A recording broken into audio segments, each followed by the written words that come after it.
Today, I'm going on a styled journey with American television journalist Deborah Roberts. Deborah is an award-winning ABC News senior national affairs correspondent for Nightline, Good Morning America, and World News Tonight with David Muir.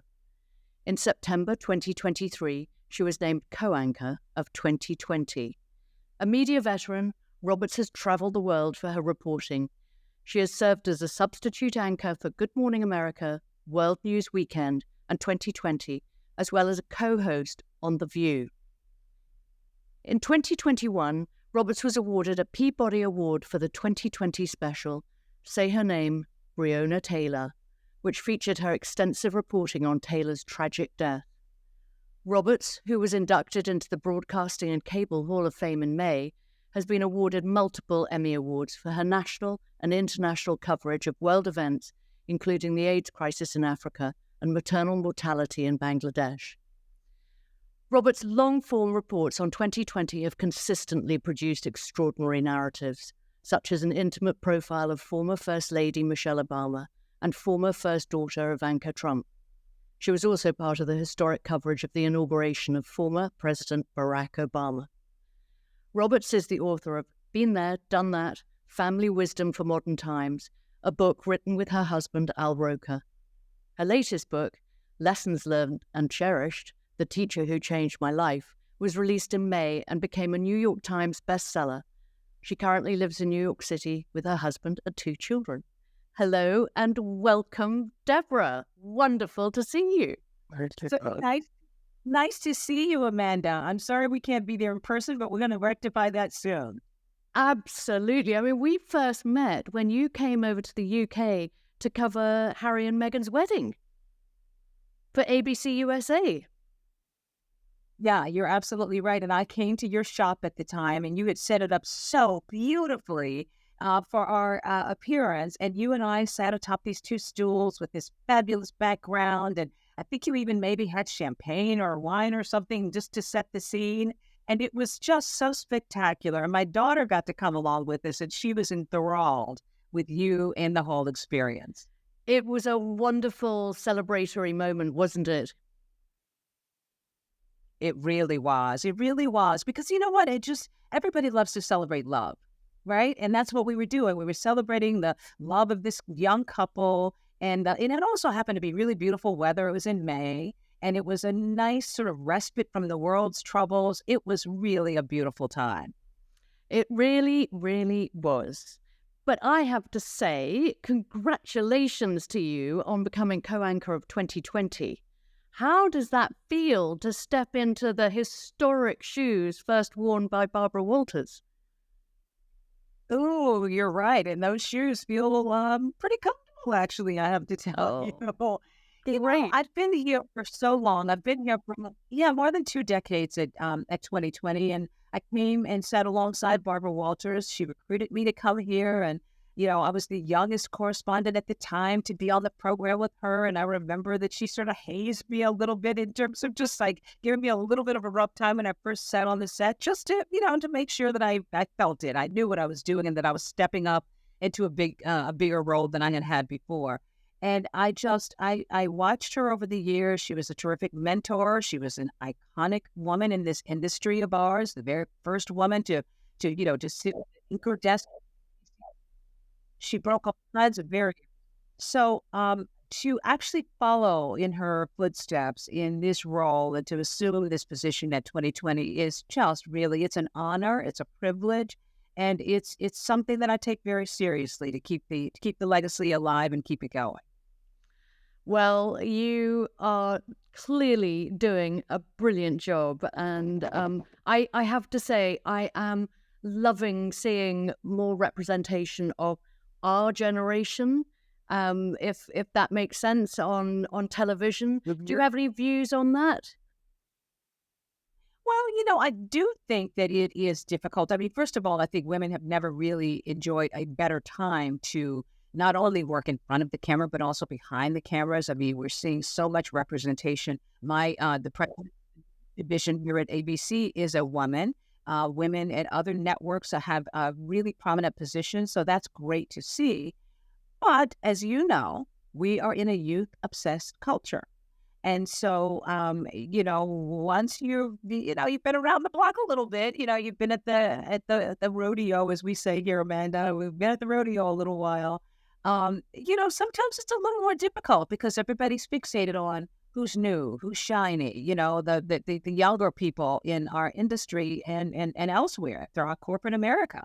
So it is a little bit difficult, I think, to sort of maintain and to try to still feel relevant and to still feel a part of it and to still feel the excitement of wanting to grow in a field as you're getting a little bit older. So that's all the more of a celebration for me because I'm somebody who has been here a while and I've sort of, been able to see the ropes, but to be able to get a promotion and to, ascend at this stage in my career is really quite exciting. Well, chapeau to that. I have to admit, in this new chapter for me, I am so excited to be learning a new skill and be in a whole new chapter. I think, we've got to keep interested and interesting and pushing ourselves forward, holding our toes to the fire. It's true. And I have to tell you, I don't make a big deal of it because, as you know, I'm very much fitness obsessed. I try to eat well. I really just try to go out and just live my life in a way that feels healthy and vibrant and hopefully, as you said, keeping connected to whatever is new. But, you and I have been at it a little while. We're not, we didn't just step into this role. We're not 25 anymore. And I have to tell you, it's been very interesting when I've run into women just on the street or, in the airport and who have said to me, congratulations, I'm really thrilled to see you in this new role. But a lot of them are women who are past their 40s. And I can see the weight, which is how great to see a woman who is not just fresh out of school, who is being appreciated in her industry. And that means a lot to me because I know what that basically means. That's that secret sisterhood of, okay, we're still trying to keep going and we're keeping it alive and we're staying relevant and we're in the game. Let's stay in the game. And there's no reason for us not to be. But society doesn't always necessarily see it that way. But we are seeing more and more women actresses. And in my case, in television, as journalists or in corporate America who are a little older, who are past their 50s and into their 60s, who are actually achieving things. And I'm really thrilled to see that we're still on a way. We have a ways to go, but we are making some progress in that realm. Yes, and I just think it's so exciting that, our 60s and 70s are ahead of us and there's so much to give at this point in our lives. Yeah, you're right. Like, we don't have to just step back from everything. I mean, I have a niece who said to me once, and it's so funny, the old way of thinking used to be, when you were in your 60s, you're going to start thinking about retiring. Well, I've been doing this job for a very long time, but I'm still enjoying it. And one of my nieces said to me, so when are you and Uncle Al, my husband, Al Roker, when are you guys going to think about retiring? And it was almost like she said a dirty word to me. I said, retiring? Why should I think about retiring right now? I'm enjoying. She says, well, I just thought maybe at some point you want to just sort of step back and go enjoy your life. I said, but I am enjoying my life. I'm enjoying my life immensely, not only at work, but also away from work. But I'm enjoying myself. So why should I want to step back at this stage? And why should you or any other woman who's still enjoying herself and contributing, why should you feel that you need to even think about that? Definitely. A purpose and a passion, I call it. The 2 Ps. Yeah. I like that. Now, today we're going on a style journey. And so I just have to ask you, how did you decide what you were putting on today? Because I know it's the beginning of your day and you're probably heading off to do 101 different things and shows and all the rest of it. It's interesting because much like you, I like fashion. You're much more steeped in it than I am. I've learned from you, watching you from afar, but I really have been a student of fashion. I really enjoy fashion. So I managed to weave that into my day-to-day life, but I also have to be sensible about it. So not only am I speaking to you today, but I'm also leaving you to go over to New Jersey, going across the river to do some work for 2020. And I'm working on a story that, sadly, is a crime-related story, a murder story. And so I need to be a little bit more sober. in what I'm wearing. So I thought, I don't want to be too flashy. I don't want to wear colors that are a little too bright because it is a fairly serious subject about a trial and, all of that. So I decided, and also I had to look at the weather. It's fall. It's not super cold, but it's, coolish. So I decided to wear just a dark sweater with a nice jacket that brings a little flair. And, if I could want to take my jacket off while I'm out walking, while I'm meeting with a prosecutor today, which I will do, I can do that. But then when I leave there, I'm coming back here. I have lunch, a quick lunch with a colleague, and then another interview on a totally different subject. It's a student talking about some issues at a school system. And I thought, well, this will still work. But then I also have some items here in my office, and I've got a blouse that might be, a little bit brighter and a little more serious. So I'm always thinking about not only what I'm enjoying wearing, but what the subject is also. So I have to let the style sort of meet the mood of what I'm doing. And if it's another day and I'm actually leaving here to go out to a dinner, then I might wear something a little bit brighter and more fun. So I've got a closet right behind you here in my office, which serves a great purpose. So I can sort of pluck things if I need to. But today I started off in something that felt a little bit more serious. Fantastic. You've answered about 5 of my questions there. But anyhow, let's just spin back to you growing up in Perry, Georgia. Were you very aware of your parents' style? Not really, because I grew up in small town Georgia in a large family, 8 siblings, 9 children, 7 girls and 2 boys. My parents were very, very working class people. So my father went off to work in like a jumpsuit. He wore a jumpsuit all the time because he installed carpet in homes. And so he, but on the weekends, he actually was quite stylish. He liked to wear, not only to church to wear a suit, but if he was doing something on a Saturday, he would wear these like shockingly loud, like burgundy pants and sometimes like a white belt. And it was like a little too much, a little tacky. But he did enjoy playing around with style. My mother, on the other hand, used to sew. She would make all of her clothes on this Singer sewing machine and, make dresses for the girls and, Easter outfits and things like that. And so they were obviously like just sweet, pretty dresses for young girls. But as we got older and I learned to sew and I had other sisters who sewed just because our budget was tight in our family. So going out and just buying the newest thing wasn't going to happen.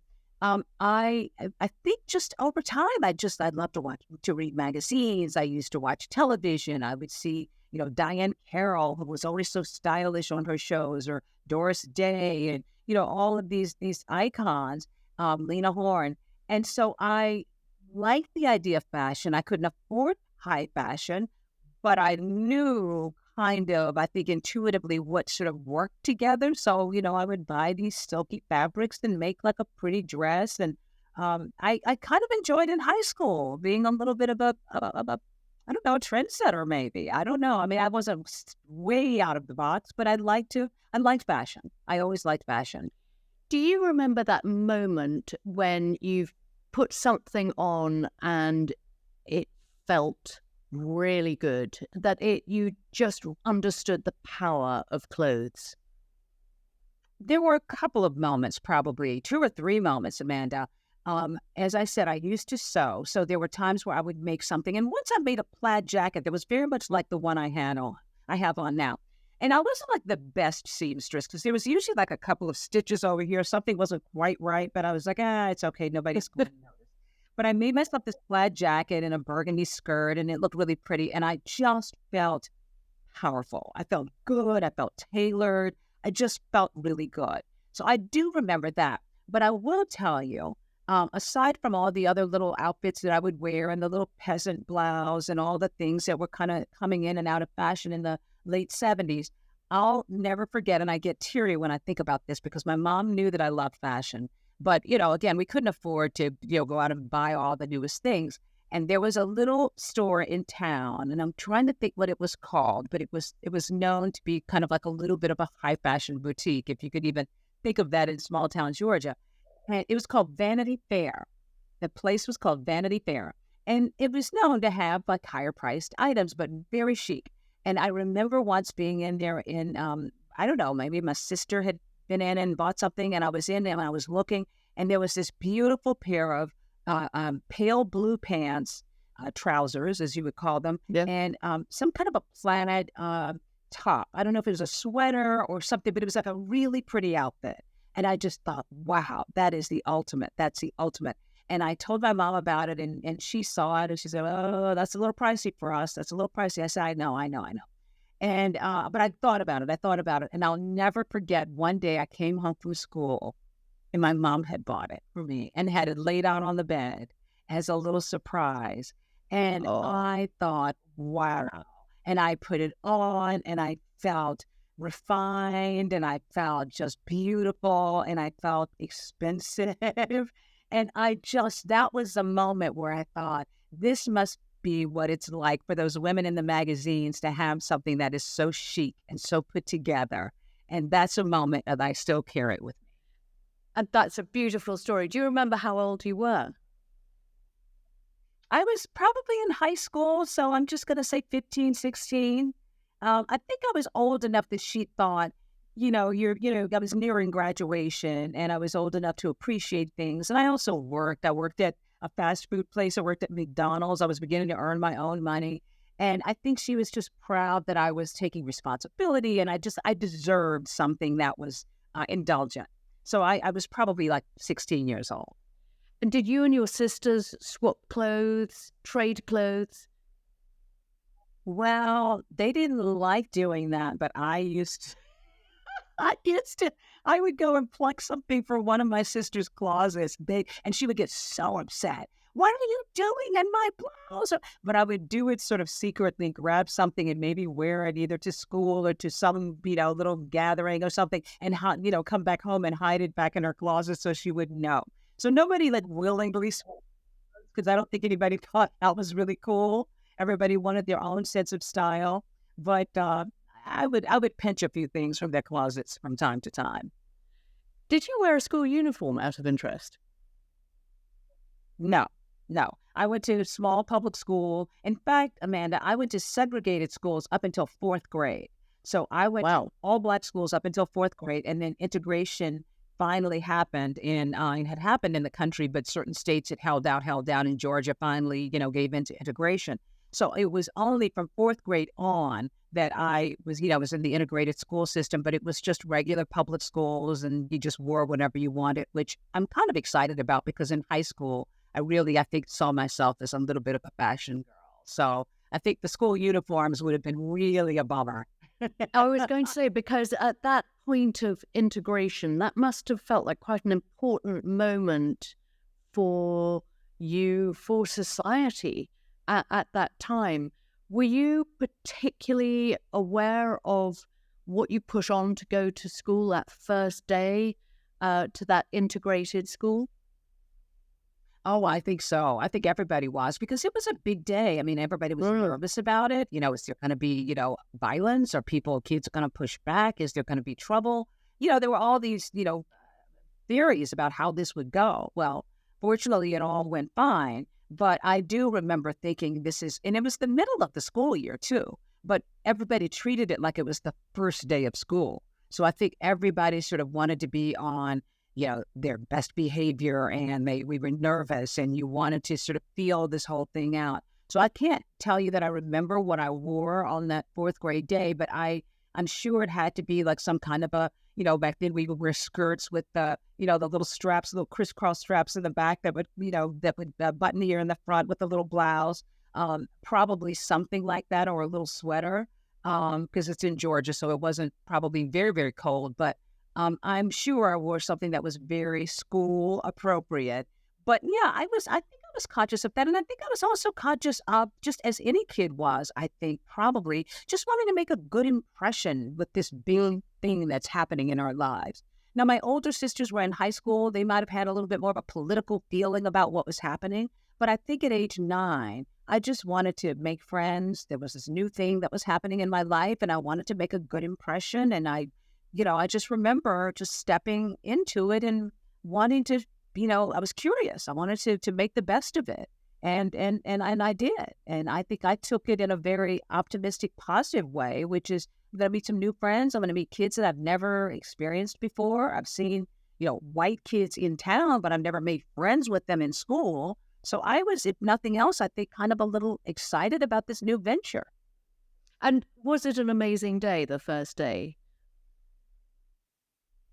It was. It actually was. And I think it was uneventful, which was a good thing. It was just go there. I mean, obviously, the kids were all looking at each other. It was almost like we landed on the moon. Everybody's looking and feeling each other out, like, look at those kids. And yeah. And I think as kids, we kind of expected, because there had been this big moment, right? And we had heard so much about the turmoil that could happen and integration from, segregationists, about why that was such a problem. And then people who believed, of course, in civil rights and that this was finally time. I think we were expecting something big to happen. And it didn't. I went to the water fountain and I changed classes and I, met a teacher, a new teacher, and I met a new student. And it was like, okay, well, let's just keep going to school. So it was uneventful, which was actually eventful in itself. Now, you have worked in media for many years. You're often traveling with your job, and you do some pretty gritty interviews and reporting. I know that, some really deep, nasty stories. I wonder how you choose to wear what you wear for those interviews and those stories that you're reporting on. Well, sometimes it's pretty obvious, and I've done, as you talked about, some international coverage. I was in Bangladesh in the slums doing a story about maternal mortality. I was in, far-flung parts of Africa doing stories about AIDS and HIV orphans. And those stories are pretty obvious. You're just going to wear just some khaki pants and depending on the weather, too, a cotton button-down shirt. And the main thing is to just sort of disappear into the background as much as you can while you're interviewing, because your subjects are the people you really want to highlight. So when I'm doing stories like that, I'm dressing for comfort. I might bring a scarf to put around my neck. Maybe there are mosquitoes, or, I've got to think about those kinds of things. Maybe the sun comes out, very, very blazingly during the day, so I've got to roll up my sleeves. So I'm thinking about that, particularly on an international assignment. I don't want to be fancy. In fact, I have this big tote that I've had for years that is so nondescript that I always took whenever I went on an international story. It has no emblem on it. It's not designer. I don't even know who made it, but it doesn't speak to anything other than just a big tote bag. So that's the way I handle myself when I'm going abroad, and particularly doing a story in an area that might be, a poverty-stricken area. In this country, it just depends. If I'm doing a celebrity interview, I interview the cast from Barbie. So I had a good time and I wore pink. Oh, and good. I wore a pink suit. And we went to boom, I'll go love a story, because I got a chance to go to LA and just hang out with the cast and have fun. So there are times when I do that, and I know if I'm doing, in fact, I just had a conversation with my makeup and hair artist downstairs because I'm getting ready to head off to shoot. And I will always say to them, ladies, here's the deal. Serious story today. Let's just keep it kind of somber, nothing too heavy duty. Or, ladies, let's have a little fun today. I'm interviewing Celine Dion. Let's put it out there. Let's do something with the eyes. Let's have a good time.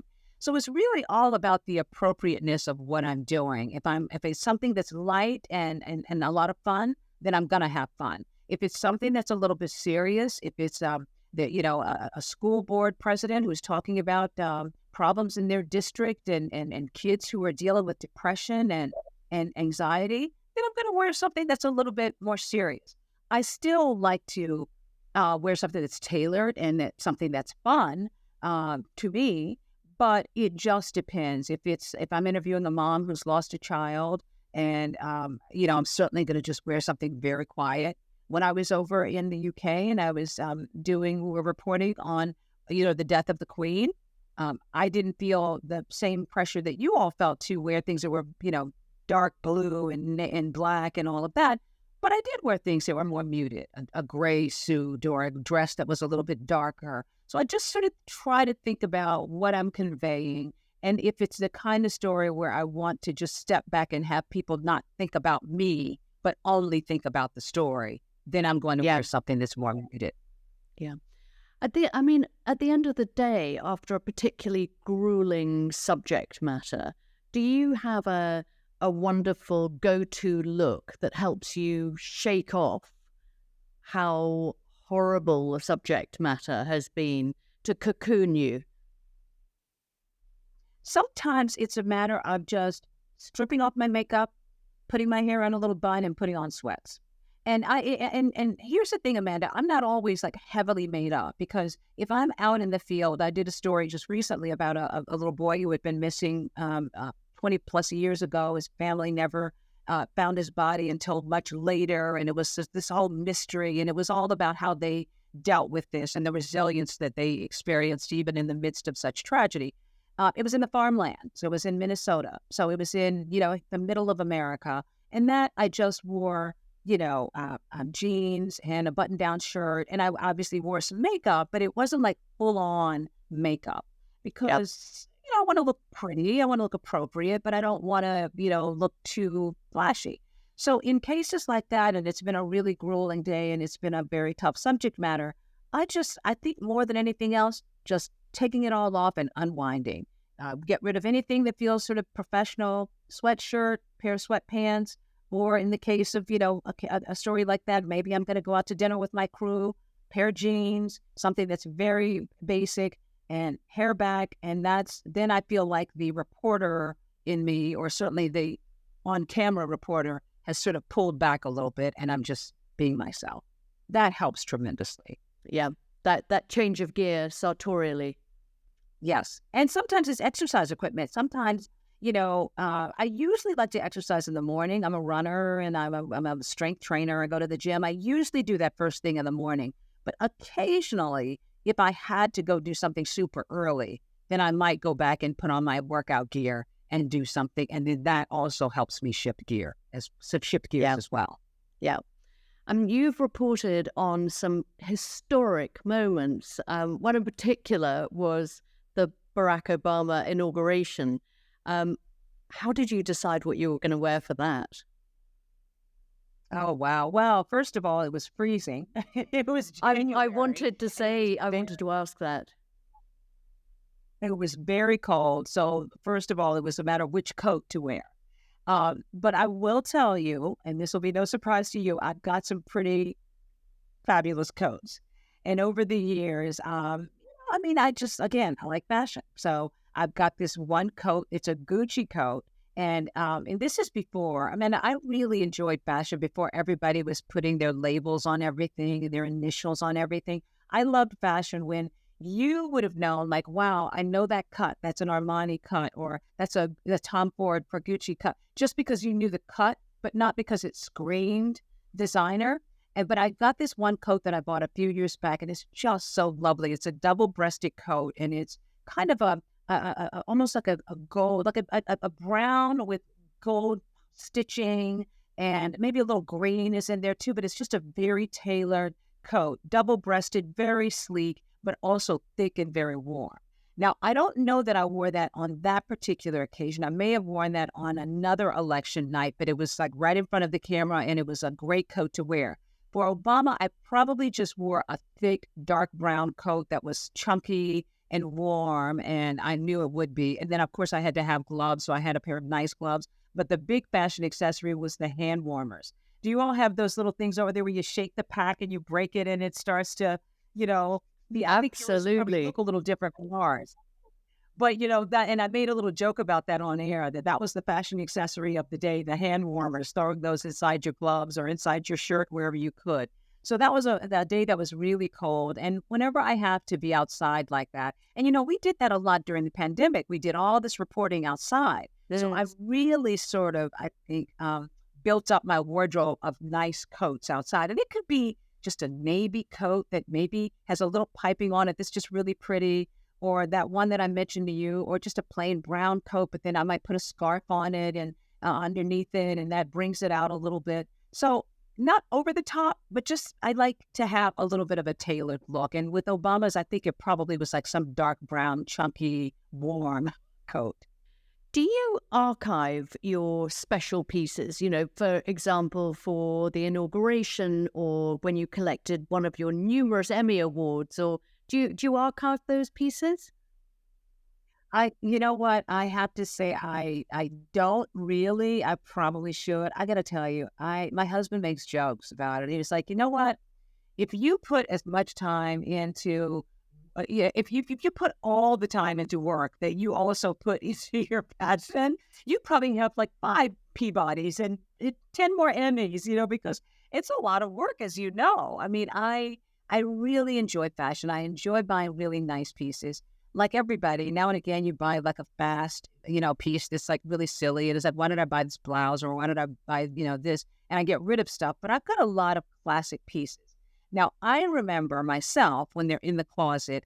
Oh, yes, this is that one that I wore. And it's not to say that I won't wear it again, but I have different closets in the house. One is earmarked for kind of evening stuff. So I've got evening gowns, I've got evening jackets, I've got a tuxedo suit. So I've got all those things. And then I've got my main closet is sort of my day-to-day stuff.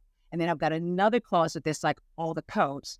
And then I've got, now that my daughter's out of the house, I'm using her room and her closet for other stuff. But I have to share something with you that you'll get a kick out of. So when we were taking publicity photos, David Muir, my co-anchor at 2020, and I were taking publicity photos for 2020 just recently. So we were trying to figure out what to wear. And, whenever you do these publicity photos, they're going to live for a while. So what mood do I want to conjure? And this is like a big step for me as a new role, as a co-anchor, and it's the pictures will be all over the building. So what do I want to convey? So I had this beautiful Victoria Beckham dress, which you can never go wrong with Victoria Beckham, right? And it's blue, and it's like a beautiful shade of blue. And I thought, okay, I can never go wrong with this. It will always look classic, and it's beautiful. And then the PR gal who was assigned to help us get everything done said to me, well, we're going to do some shots outside. And I just feel like a trench coat, Deborah. I would love to see you in a trench. It kind of harkens back to the old days of foreign correspondents. And I don't know, is there a trench you might want to bring just to put on when you get outside? And I thought, oh, okay, sure. I've got plenty of trenches, but one is black and then another is kind of a print. And then I looked, and I don't know if you remember Rachel Roy, the designer. She was only kind of on the scene for a few years, but you remember Rachel. And Rachel had a very keen eye. When she would make things, there was a little something, like a little twist of this or a little something around the collar or a little fabric that you wouldn't expect.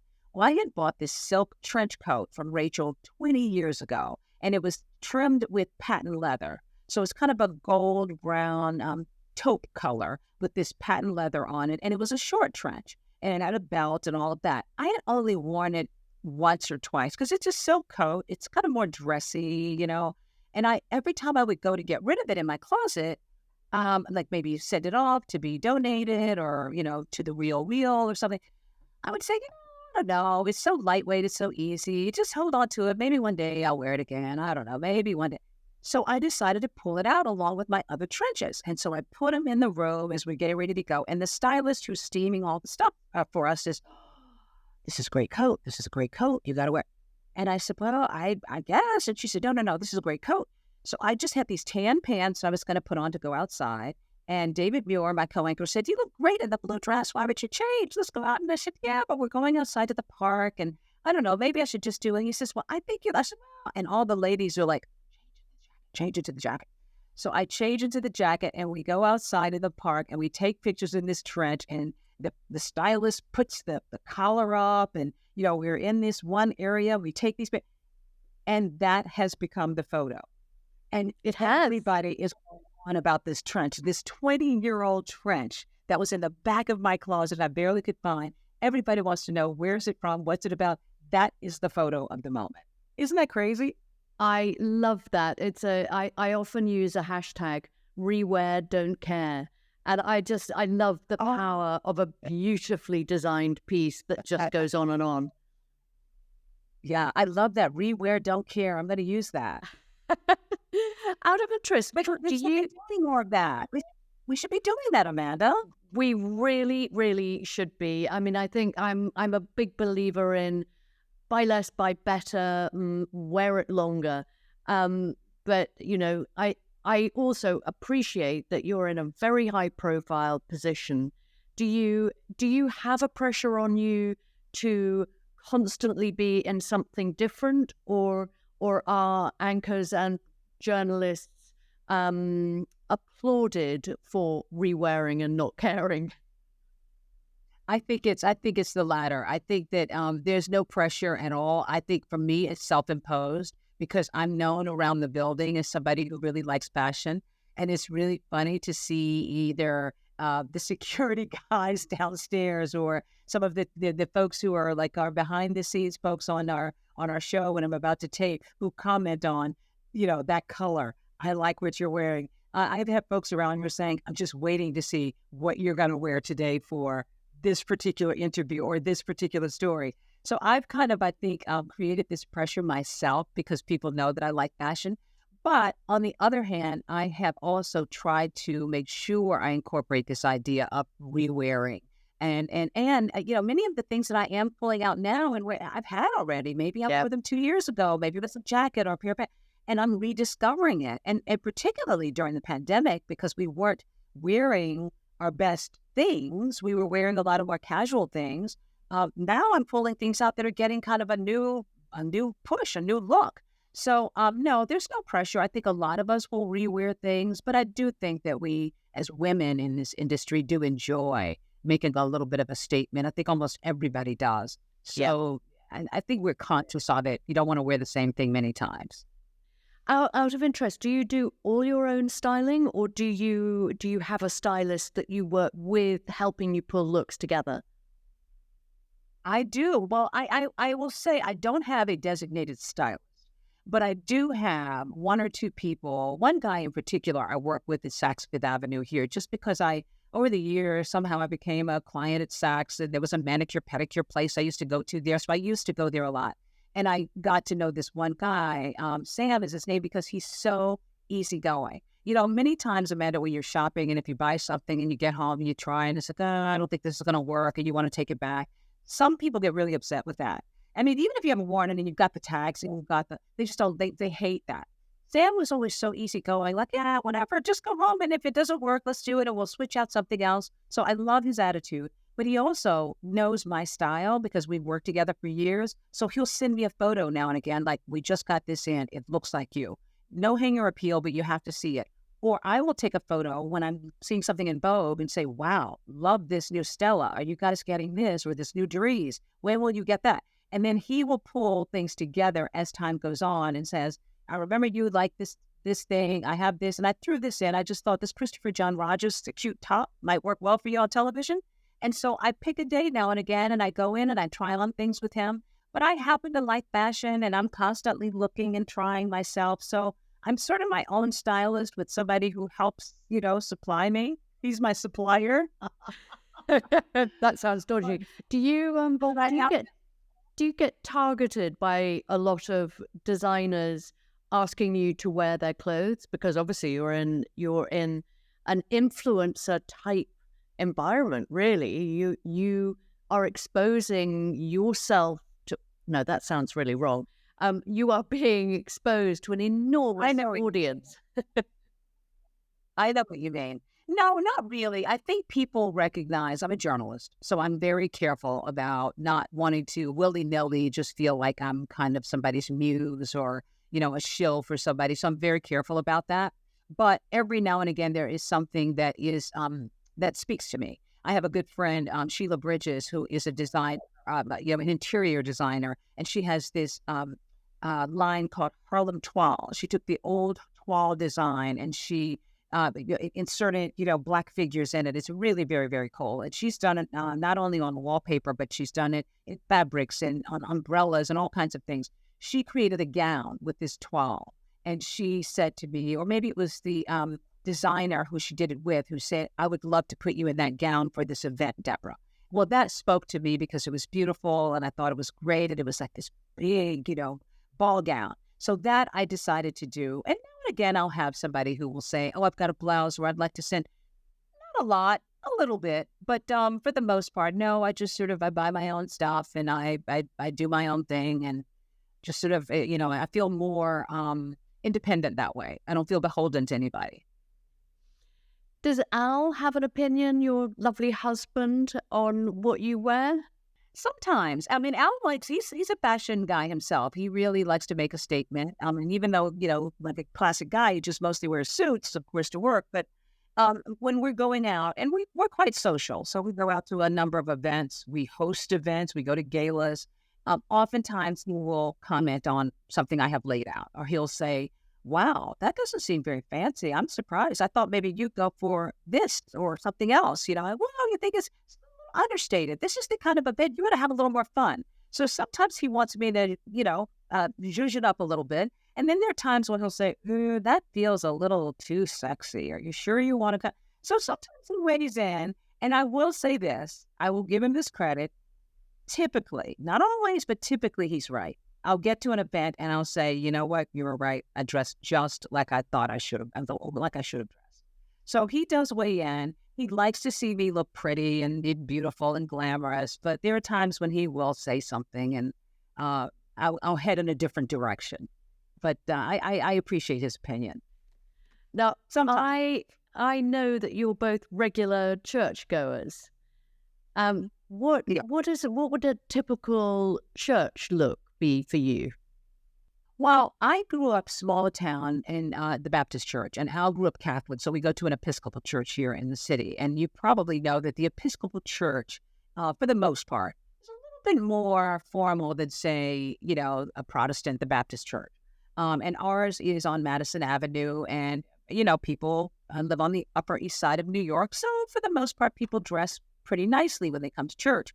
So I actually enjoy dressing up for church. And probably more than the average person, I love to wear pretty dresses. For the most part, I wear dresses. And around the Easter season, I wear hats. In fact, some of the women at the church now have taken my lead, and they maybe were feeling a little awkward about it, but now they'll wear a hat. And Rachel Trevor Morgan has supplied my last couple of hats, I want you to know. Very good. Yeah, very good. Al is typically, he wears a suit. I wear a dress or a skirt, and I like to dress up for church. It just gives me something to feel good about on a Sunday morning. And sometimes we'll go out to brunch afterwards, and I feel dressed up for brunch. In fact, we left church once and went to brunch. And I don't know if you feel this way, and my daughter kind of disagrees with me on this, but I just feel like people have just sort of almost given up in terms of dressing for occasions. People wear jeans to the theater, and they just, on a nice Sunday brunch in a nice restaurant, people come in T-shirts and I'm like, what is going on? So I had on this beautiful skirt and a blouse and a cape, and we had come from church, and this couple across the way looked at us a couple of times and smiled. And as they were leaving, they came over and they said, it's so nice to see somebody actually respecting a restaurant or something like giving us something to aspire to, or dressing or dressing to the occasion. They basically said, thank you for coming and bringing something that feels nice to a restaurant. That so is people really appreciate it. That's really lovely to hear.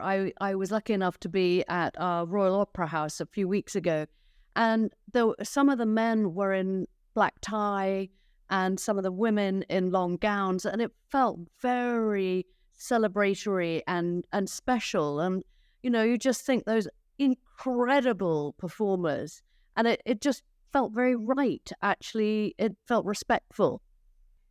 And it's a throwback to a time where we really sort of cared and put care into what we were wearing. Amanda, think about it. When you look at the old photos, even during the civil rights struggle in this country, Martin Luther King Jr. and all the protesters, they would dress beautifully because that was their humanity. They wanted you to see their humanity. And they would actually come to a protest dressed. And so I just think that, if those folks were thinking what dress meant in those moments, I think, why can't we just at least from time to time think that it does present something? It says something about you. It presents you to the world in a way that I think makes a statement. Now, listen, we don't always have to be dressed up, of course. I'm sure you have your sweats and, there are moments where you do things, but when you're out at an occasion, dress for the occasion. Bring something. That's what I feel. I love that. I love that. If someone were to describe your style DNA in 3 words, what would you like those 3 words to be? Oh, wow. Elegant, tailored, bold. Ooh, I like that. Yes, absolutely. Absolutely. That Oh, now I just often think of journalists. You really have to read your subject, just literally on how they look facially, their body language, and to a degree, I would imagine the clothes that they're wearing. Is this something you're conscious of? Of course. I think anybody who is observant is, because I think it does say something about a person. Now, occasionally we rush to judgment. I see somebody dressed a certain way and I have a judgment about them, and then I start to speak with them and I realize maybe I'm wrong. But I do think it does speak to who that person is. Whether they're wearing something that looks like it's a little more on the high end, whether they're wearing something that's a little bit on the low end. I was speaking to a friend today who's starting a new job at a school, and the students were coming in speaking with her. And she talked about how on this first day, the ones who came because they knew they had a meeting with her, they were dressed really nicely. And she said, and some of them really, you could tell, stepped it up and brought, something to the occasion. And some of them you could tell didn't have the resources, but they used what they had. And they looked very good and very appropriate. There are times when I sit down with somebody and I can tell they don't have the resources. Maybe they're not dressed in a fancy way, but they look like they really worked hard to make a presentation. And that says something to me too. That says that they really wanted to put their best foot forward in that interview. So I do notice that. And then sometimes it also tells me a little bit about either their struggle or about their privilege. I think, you look at people and you get a lot about them from what they wear. Sometimes we're wrong, but I think clothes do inform us, or outfits inform us. They can often tell a story, can't they? Would you consider you have a style icon? Oh, I think there are a lot of different ones, but when you look back, I mean, the classic ones, Audrey Hepburn, Diane Carroll, um, Grace Kelly.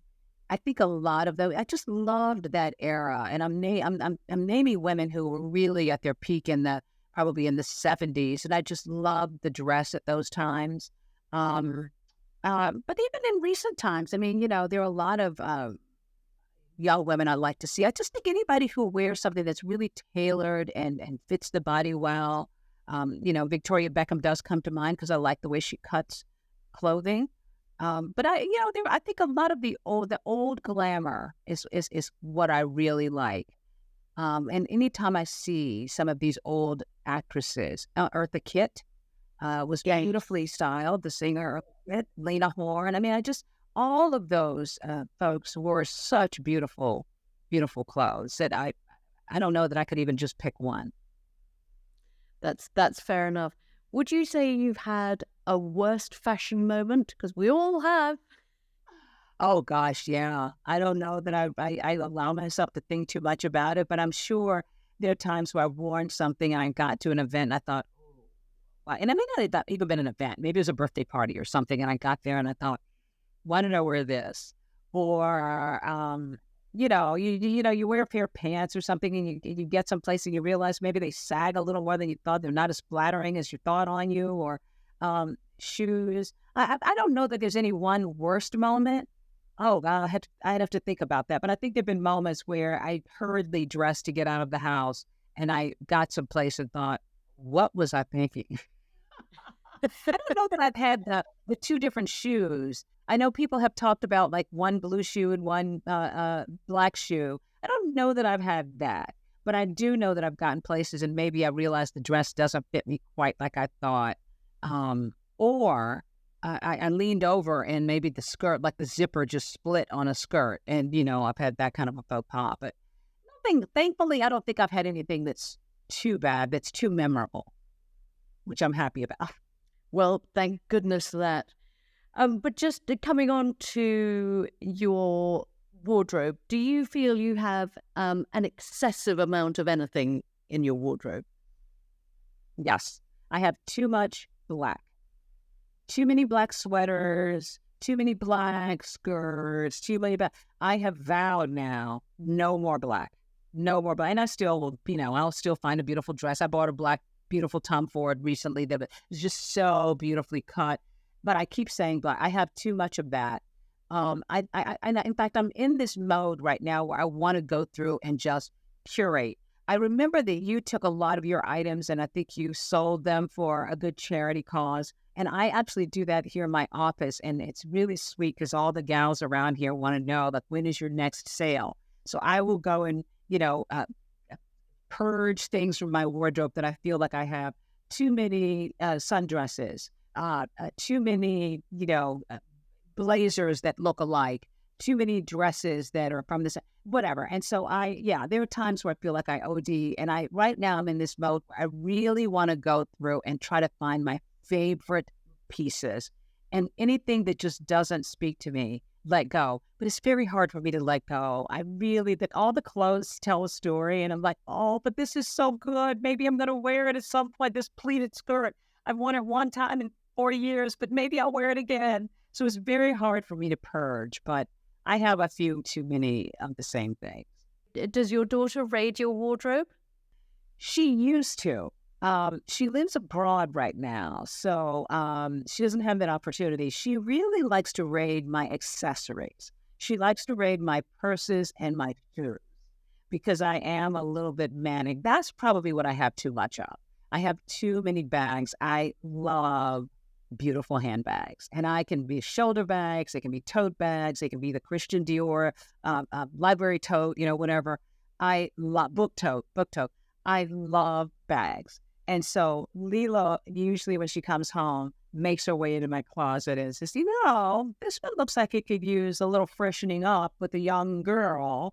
So she rates my accessories more than anything else these days. And have you ever justified a purchase with either pounds per wear or Leela will love this one day? Yeah, I have. And that's usually a bag, a handbag, or maybe a very elaborate coat. Maybe I'll say, I think one day Leela will really like this. But it's usually an expensive handbag. And I think, well, down the line, I'll leave this to her. So, but it doesn't take much. I don't really even have to justify. I'm just like, you know what? I loved it. I don't care. I'm just doing it. I go with guilt. Fantastic, inspirational, independent thinking. Do you ever buy vintage?